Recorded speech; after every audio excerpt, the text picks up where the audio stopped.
Damon was Damon.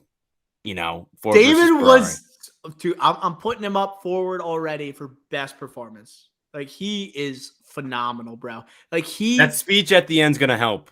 that speech helped, but there's rarely been a more likable actor in a role than what I just saw.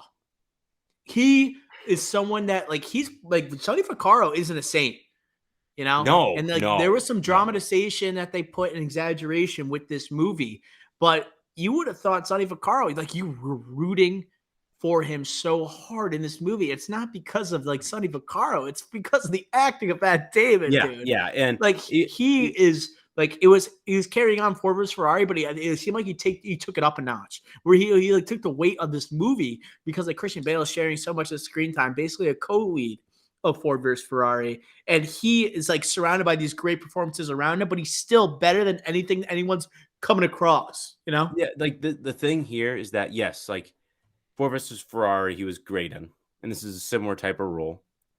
But there's more to him in this movie, in this role, because there's no Christian Bale counterpart to him to steal Exactly. Yeah. the limelight. And Christian Bale got nominated for that, by the way. So it's like, oh, and Ben He Affleck was just amazing. He was yeah, better than Damon. yeah, exactly. So then this movie, Ben Affleck's like, all right, do the same thing, but just he let him cook basically, It's your right? movie. And he just took it and ran with it. He had great chemistry with Chris Tucker that we saw at the start. Um, Messina, arguably scene stealer He in was this great. movie. He was great, but again, Damon's involved with that. Affleck, we talked about that chemistry, but that's really from the tone that Damon's setting, and then Affleck's just being the flamboyant response to it, just whatever. Bateman, we talked about with the bantering, and then Viola Davis, the serious dramatization of it, of for his character, the realness of it. Like, holy crap, I need to It, get this guy. I was gonna say it felt like all these actors like just played to their strengths and they did it so well. Like, when you think about Jason Bateman and the way he delivers lines, he just did it like as Jason Bateman would do it. Like, he wasn't doing anything different or special, right? He's just like, I'm gonna be playing this dude, but I'm playing it as Jason Bateman, and I know the audience is gonna love it. You know, Right, like right. Chris Tucker, like, he's gonna be like the more comedic character. He has to be because he's Chris Tucker. He's gonna take like this guy, but he's gonna put his own spice on it. And then Affleck's probably like, "You're Chris Tucker. You're one of the greatest comedic blockbuster actors we've had. You could just do your thing." Viola Davis, if you want to do something a little bit different, I'm not going to question you because you're Viola Davis, and that's the most weighty part of this movie is her performance, and it's her and Damon that kind of carry this cast. But no one, like Messina, seems like at the snarky agent, like he was a scene stealer because it gave that locker room mentality. And this is what made it a sports movie. It was like ball busting in the office, on the phones, business High deals, energy. competition. And then you end with the big game, the last pitch. That's what makes this like a prototypical dad movie and one that's so successful. It's because it nails the big game, the last pitch. And everyone is just banging on all cylinders there. And we brought up Affleck, whether you love or hate that, that's a different conversation. But I think everybody else firing on all cylinders. It's it's it's it's the ultimate dad movie because it's basically just equivalent to a sports movie without having an actual game involved. Yeah, I completely agree. I think and Chris Messina, just to go back to Underdog. him, like he's the biggest stock up after this movie, for sure. Yeah. I wouldn't be surprised in the next month or two we see a casting for something with him involved in it. He seems like an actor's actor, where it seems like the actors respect Chris Messina more so than audiences do. But this is something like to put him in the minds of audiences and like put some Right, respect on his name. You know what I mean? right, right, right. Let's talk about not including MJ in this movie because we don't get a visual on the face of Michael Jordan. Uh, what do you think about this decision, Ricky Flex? Do you think it was a wise one? Yeah, it was smart. Like, yes, when you threw out the CGI MJ de aging, uh, it made a lot of sense, I and thought there was a chance. I thought there was a I chance. was holding out hope, but once that he was like when MJ was in this movie early, they showed the back of his head early.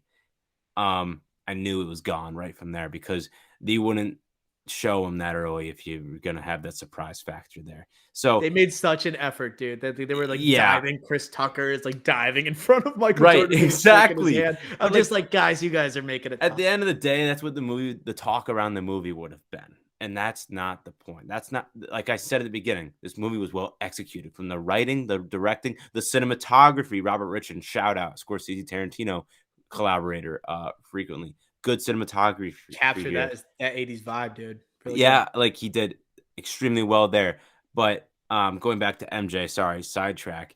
The aura was just would have been too big, taken away from the movie. That execution that I talked about at the top would have been taken away immediately from Affleck.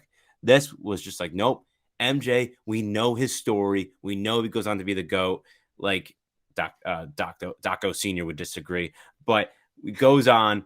So it's just like, all right, we don't need him in this movie. Let's talk about Sonny Vaccaro. Let's talk about Phil Knight. Let's talk about MJ's mom being the protective and a protective mother that she is, focusing on her kid's future. That Viola Davis brings such a levity to, brings a great performance around. So it just focuses on all the other cast members that, if you ask me Jason Bateman's name right now in the movie, I can't tell you, but he was fantastic in this movie.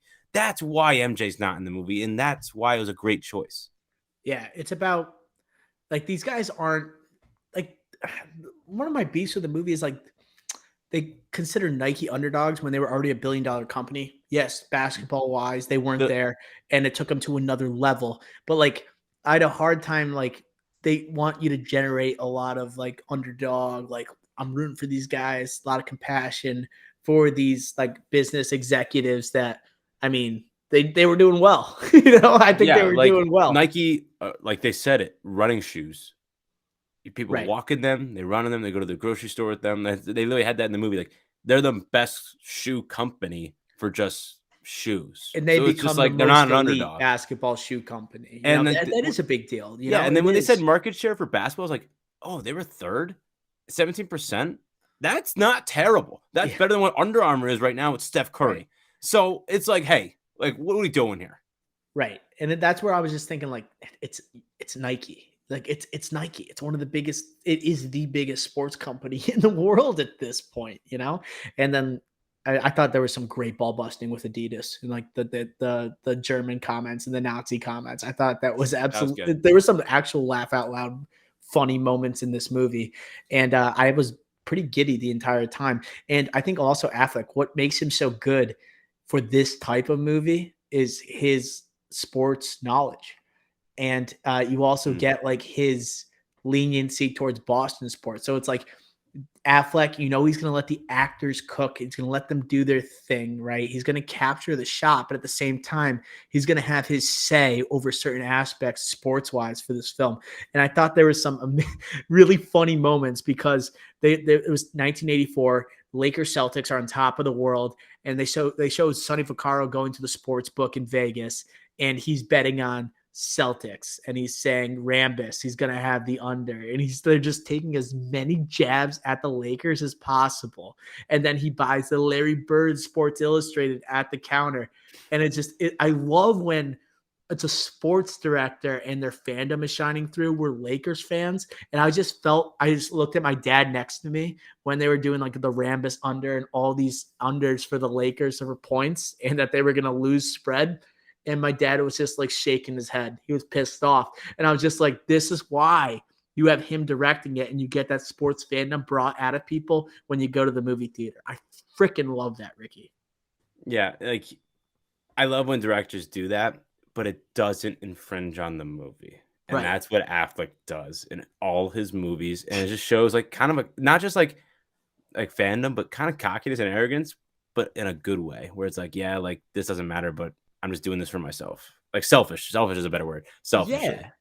And that's like honestly, that's why like if we were rating it with our father would probably say this was like, yeah, it was like a 75. Well, Really, he thought it was a hey, 90. so you didn't go, so we saw this with him, and you left after the movie. I went to dinner with him afterwards. Uh-huh.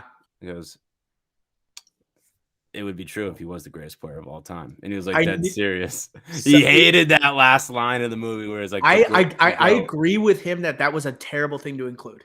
It was bold. It was You have bold. to include nothing but facts when it comes to right the bottom line after a Was movie. it Like, not a fact?